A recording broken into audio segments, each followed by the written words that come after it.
Hello সবাইকে, আশা করি তোমরা সবাই খুব ভালো আছো। আমিও খুব ভালো আছি। আর বৃষ্টির মধ্যে দিনটাই খুব ভালো কাটছে, হয়তো সবার ক্ষেত্রে হয়তো নাও হতে পারে। তো যাই হোক না কেন, সকালবেলা উঠে ফ্রেশ হয়ে চলে গেছিলাম পড়াতে।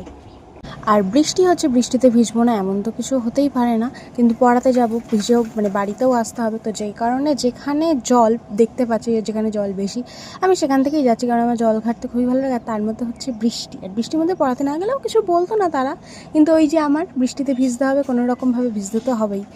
তো যাই হোক না কেন, ওরকমভাবে ভিজতে ভিজতে চলে গেছিলাম পড়াতে। তো পড়াতে যাওয়ার পরে বৃষ্টির দিন অতটাও আমারও পড়াতে ভালো লাগছিল না, আর ওরও পড়তে ভালো লাগছিল না। তো ও কিছুক্ষণ খেলা করলো আমার সাথে, আর মুখে মুখে একটু পড়লো। ওকে তারপরে পড়িয়ে দিয়ে আসার পরে যে বৃষ্টিটা হয়েছে, যে তখনও বৃষ্টিটা হচ্ছিল, কিন্তু জল এতটা জমে গেছিলো, পুরো মনে হচ্ছিলো যে মিনি দীঘা। তো সেই জলের মধ্যে আবার একটু খেলা করতে করতে বাড়িতে এসে ভিজেছি। তারপরে ভেজার পরে স্নান করেছিলাম, আর স্নান করার পরে শাশুড়িমাকে রান্না করেছি বেগুন ভাজা, পনির কষা পেঁয়াজ রসুন দিয়ে, আর পাঁপড় ভাজা, আর সাথে ছিল টেস্টি খিচুড়ি। সেদিনকে কিন্তু অনেকের বাড়িতেই খিচুড়ি হয়েছিল, আমাদের বাড়িতেও খিচুড়ি হয়েছিল।